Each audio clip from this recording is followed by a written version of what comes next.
नमस्कार विद्यार्थियों, मैं डॉक्टर एस के उपाध्याय से आचार्य लोक प्रशासन राजकीय महाविद्यालय सांगनेर।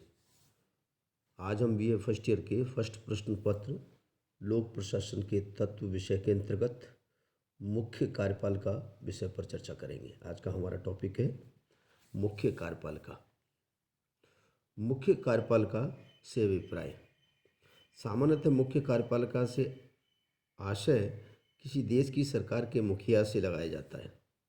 वास्तव में मुख्य कार्यपालिका तो किसी भी प्रशासनिक संगठन के शीर्ष पर विद्यमान पदाधिकारी की स्थिति से है। भारत में राष्ट्रीय स्तर पर प्रधानमंत्री और मंत्रिपरिषद वास्तविक कार्यपालिका के रूप में मुख्य कार्यपालिका है, तो राज्यों में मुख्यमंत्री और उसकी मंत्रिपरिषद मुख्य कार्यपालिका होती है।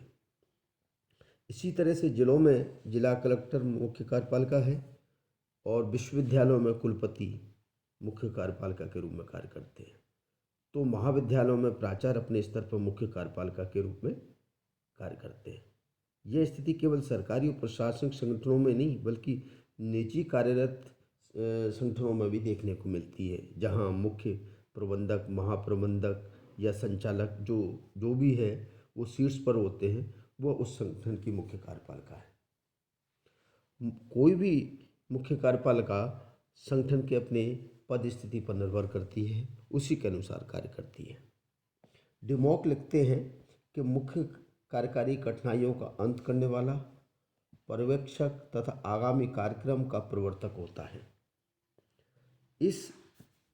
आज के इस टॉपिक में हमारा मुख्य कार्यपालिका से मतलब है, आशय है कि राष्ट्र की राजनीतिक मुख्य कार्यपालिका के शीर्ष पर पदस्थापित पदाधिकारी जो किसी भी राष्ट्र के शीर्ष पर होता है उससे। भारत में कार्यपालिका का रूप या मुख्य कार्यपालिका का रूप नाम मात्र वास्तविक कार्यपालिका है। हमारे यहाँ संसदीय शासन प्रणाली होने के कारण राष्ट्र का जो राष्ट्र प्रमुख है, राष्ट्रपति, नाम मात्र का कार्यपालक होता है, और जबकि वास्तविक कार्यपालक के रूप में प्रधानमंत्री और मंत्रिपरिषद होती है। कार्यपालिका के प्रकार। कार्यपालिका के 3 प्रकार हैं: संसदीय कार्यपालिका तथा अध्यक्षात्मक कार्यपालिका, एकल कार्यपालिका और बहुल कार्यपालिका। तीसरा है पैतृक कार्यपालिका और निर्वाचित कार्यपालिका। संसदीय और अध्यक्षात्मक कार्यपालिका। भारत, जापान, ब्रिटेन इत्यादि देशों में संसदीय शासन प्रणाली कार्यरत है, प्रवर्तित है। संसदीय शासन प्रणाली में 2 प्रकार की कार्यपालिकाएँ होती हैं। राष्ट्रपति अथवा सम्राट जो नाम मात्र की कार्यपालिका होती है, वो संवैधानिक रूप से राष्ट्रपति या सम्राट प्रमुख होते हैं, इसलिए उनको नाम मात्र की कार्यपालिका होती है। जबकि वास्तविक शक्तियाँ प्रधानमंत्री और उसकी मंत्रिपरिषद में होती है, उनको वास्तविक कार्यपालिका कहते हैं। इससे उलट अध्यक्षात्मक शासन प्रणाली में जो समस्त शक्तियाँ जो राष्ट्रपति में होती हैं, इसलिए उसको अध्यक्षात्मक शासन प्रणाली में उसके नाम मात्र और वास्तविक कार्यपालिका का कोई भेद नहीं होता है, और राष्ट्रपति जो जनता के द्वारा निर्वाचित होता है और मंत्रिमंडल उसमें समस्त शक्तियाँ होती हैं। इस प्रकार अध्यक्षात्मक शासन प्रणाली में राष्ट्रपति वास्तविक मुख्य कार्यपालक होता है। एकल और बहुल कार्यपालिका। जब जिस देश में अथवा राष्ट्र में एक व्यक्ति कार्यपालिका का प्रमुख होता है उसको एकल कहते हैं, और कुछ लोग अथवा कुछ लोगों की समिति जो मुख्य कार्यपालक के रूप में कार्य करती है उसको बहुल कार्यपालिका कहते हैं। जैसे अमेरिका एकल कार्यपालिका का उदाहरण है। यद्यपि अमेरिका में मंत्रिमंडल है, लेकिन सब राष्ट्रपति को पर्याप्त शक्तियाँ हैं, सर्वाधिक शक्तियाँ प्राप्त है, इसलिए एकल कार्यपालिका का उदाहरण है। दूसरी तरफ बहुल कार्यपालिका के रूप में हम स्विट्जरलैंड की कार्यपालिका को ले सकते हैं। उदाहरण के तौर पे स्विट्जरलैंड की कार्यपालिका में समान स्तर के 7 सदस्य मिलकर बहुसदस्यीय निकाय, जिसको हम संघीय परिषद भी कहते हैं, संघीय परिषद के कार्यपालिका के रूप में कार्य करती है। तीसरा है पैतृक और निर्वाचित कार्यपालिका। ब्रिटेन, जापान, स्वीडन, नेपाल इत्यादि देशों में राष्ट्रपति का पद वंशानुगत होता है। राज्याध्यक्ष की मृत्यु के पश्चात उसकी संतान अथवा संबंधी राज्याध्यक्ष बन जाता है, तो वो पैतृक कार्यपालिका होती है। दूसरी तरफ भारत, फ्रांस, अमेरिका, इटली इत्यादि देशों में राष्ट्रपति चुना जाता है। जिन लोकतांत्रिक देशों में राज्याध्यक्ष का पद पैतृक होता है वहाँ राज्याध्यक्ष को कार्यपालिका की वास्तविक शक्तियाँ नहीं दी गई हैं। मुख्य कार्यपालिका के कार्य। मुख्य कार्यपालिका के दो प्रकार के कार्य होते हैं, राजनीतिक कार्य और प्रशासनिक कार्य। मुख्य राजनीतिक कार्य। मुख्य कार्यपालिका का प्राथमिक कार्य राजनीतिक कार्यकलाप ही है, राजनीतिक कार्य ही है। राजनीतिक कार्यकलापों का निस्तारण, विधायिका से समर्थन प्राप्ति, कानूनों नीतियों की स्वीकृति, विदेश नीति का निर्धारण, राजनीतिक व्यवस्था से समन्वय, लोकमत को प्रभावित करने वाले मुद्दों का सफलतापूर्वक निस्तारण। स्वाभाविक रूप से राजनीतिक कार्य केवल राजनीतिक मुख्य कार्यपालिका को ही करने पड़ते हैं, अन्य छोटे प्रमुख कार्यपालिका को केवल प्रशासनिक कार्य ही करने पड़ते हैं। इसलिए शीर्ष पर विराजमान कार्यपालिका का प्रमुख कार्य राजनीतिक कार्य ही होता है। दूसरा कार्य है प्रशासनिक कार्य। मुख्य कार्यपालिका के कार्यों की प्रशासनिक सूची बहुत विस्तृत है, व्यापक है और उसको बहुत सारे प्रशासनिक कार्य करने पड़ते हैं, जिनमें प्रमुखतः है पहला बिंदु नीति निर्माण का कार्य। प्रशासनिक लोक नीतियों का निर्माण करना, उसका क्रियान्वयन करना मुख्य कार्यपालिका का प्रमुख दायित्व होता है। वह लिखित मौखिक विशिष्ट रूप से नीति निर्देश जारी कर सकते हैं। संबंधित विभाग अभिकरण पदाधिकारी को नियम संबंधी सूचनाएं या विधायिका द्वारा निर्मित कानूनों और नीतियों को स्थूल रूप में जो दस्तावेज होते हैं उनकी व्यापक परीक्षण कर उनमें संशोधन की आवश्यकता को महसूस करते हुए नीतियों के निर्धारण की आवश्यकता को पूरा मुख्य कार्यपालिका ही करती है। दूसरा प्रमुख कार्य है प्रशासनिक नियोजन और संगठन। संगठन द्वारा निर्धारित लक्ष्यों की प्राप्ति के लिए नियोजन आवश्यक है, प्लानिंग आवश्यक है। बिना प्लानिंग के न्यूनतम संसाधनों से अधिकतम लक्ष्यों की प्राप्ति संभव नहीं है। इसी अवधारणा के संदर्भ में शीर्ष नेतृत्व या मुख्य कार्यपालिका प्रशासनिक नियोजन और उचित संगठन का निर्माण करती है।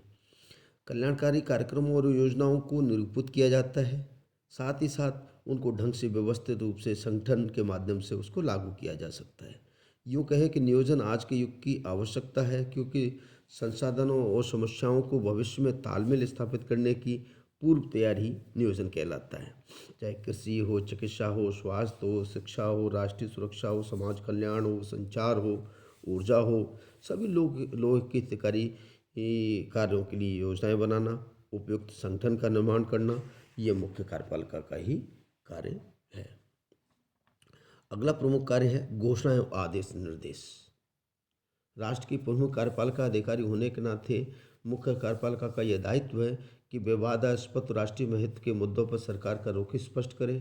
सरकार आवश्यक सुधार या आवश्यक संभावनाओं की तलाश करने के लिए ये घोषणाएं करे, संबंधित समस्याओं के समाधान के लिए आवश्यक दिशा निर्देश दे, नीतियों निर्देशनों के माध्यम से, प्रपत्रों के माध्यम से, कार्यक्रमों के माध्यम से व्यक्तियों के व्यवहार में एक रूपता लाने का कार्य भी मुख्य कार्यपालिका का ही होता है।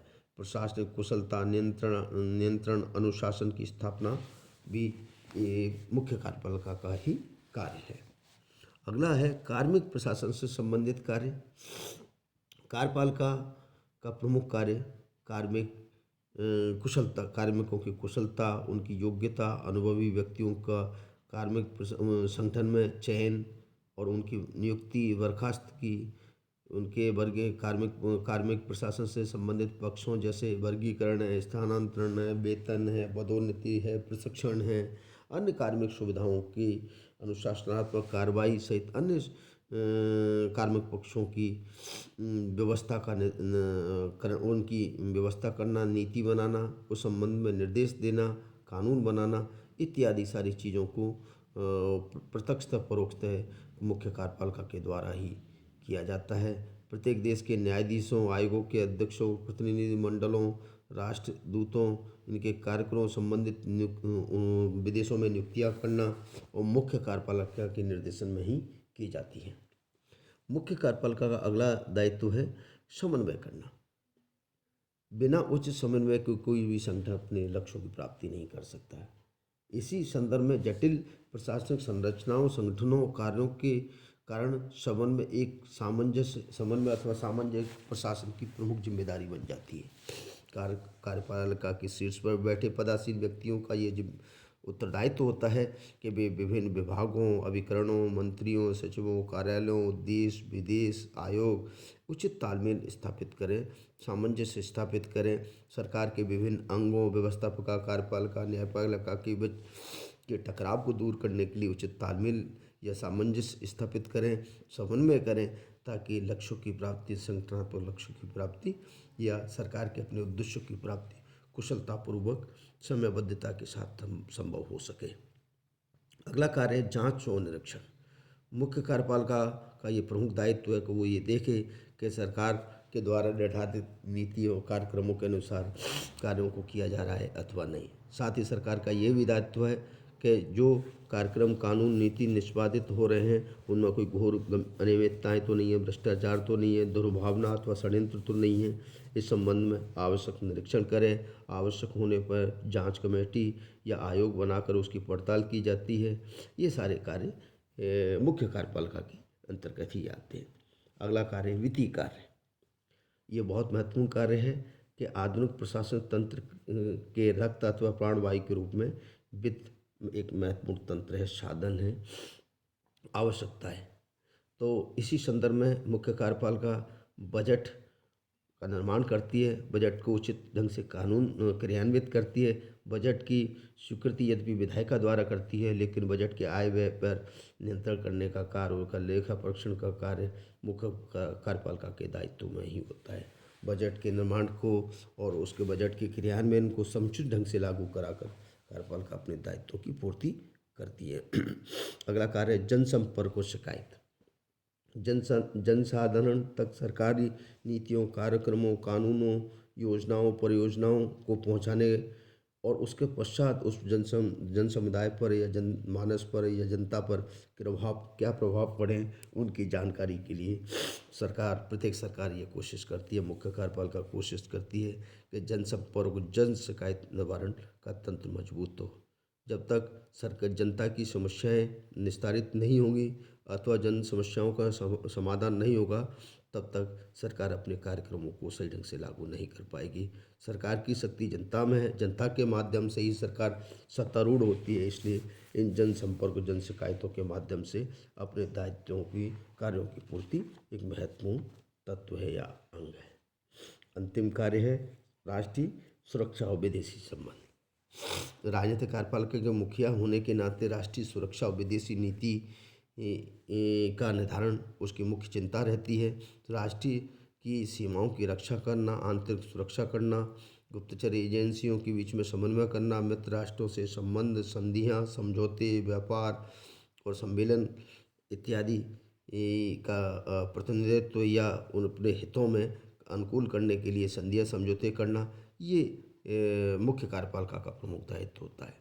मुख्य कार्यपालिका का दायित्व होता है कि राष्ट्रीय एकता बनाए रखने में, सामाजिक सांप्रदायिक सौहार्द बनाए रखें, संवैधानिक प्रावधानों के अनुसार लोकतंत्र की रक्षार्थ अपने कार्य किए जाएं। इस प्रकार आपने देखा कि मुख्य कार्यपालिका राष्ट्र का संरक्षक, देश का प्रतिनिधि, प्रशासन का नियंत्रणकर्ता और जनसाधारण का अभिभावक होता है। एक मार्शल डेमोक कहते हैं कि संकटों का मोचक, निरीक्षक और भविष्य के कार्यक्रमों को आगे बढ़ाने वाला मुख्य कार्यपालिका ही है। सफल मुख्य कार्यपालिका के गुण। एक सफल मुख्य कार्यपालिका क्या है, क्या उसके सफल होने के क्या तत्व हैं? तो इसमें कुछ ऐसे गुण भी होने चाहिए एक मुख्य कार्यपालिका को कि वो अपने उद्देश्यों को पूर्ति कर सके, अपने लक्ष्यों को पूर्ति कर सके, अपने सरकार के कार्यों को पूर्ति कर सकें। इसलिए चक्रवर्ती राजगोपालाचारी ने एक अच्छे प्रशासक के गुण बताए। उनमें सच्चरित्रता है, निर्णय क्षमता है, अधीनस्थों पर विश्वास है, निर्णय की दृढ़ता है, संयम व्यवहार है, स्वभाव है, व्यक्तिगत गुण है। ये ऐसे गुण हैं जिनके माध्यम से सफल मुख्य कार्यपालिका या कार्यपालिका अपने कार्यों में सफल या सक्षम हो सकती है।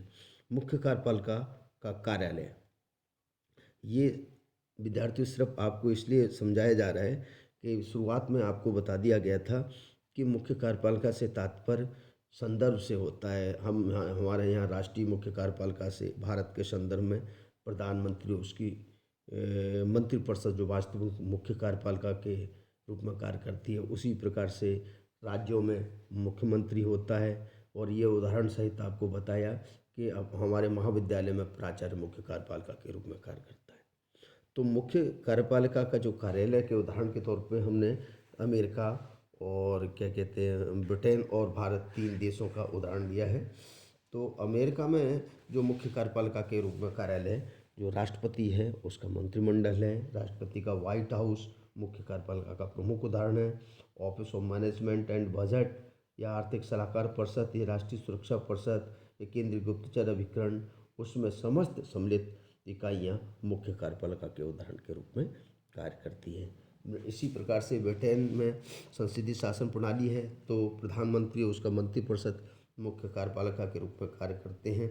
ब्रिटेन में जो मंत्रिपरिषद सचिवालय है या मंत्रिपरिषद समितियां हैं या मुख्य कार्यकारी मंत्रिपरिषद समितियों की सहायता देने वाली समितियां हैं, ये मुख्य कार्यपालिका के रूप में कार्य करते हैं। इसी प्रकार से भारत में भी संसदीय शासन प्रणाली है। प्रधानमंत्री और उसकी मंत्रिपरिषद मुख्य कार्यपालिका के रूप में कार्य करती है। उसको सहयोग देने वाली प्रमुख ने कहा जैसे प्रधानमंत्री कार्यालय, मंत्रिमंडल कार्यालय है या मंत्रिमंडल समितियां हैं, ये मुख्य कार्यपालिका के रूप में कार्य करती हैं। धन्यवाद।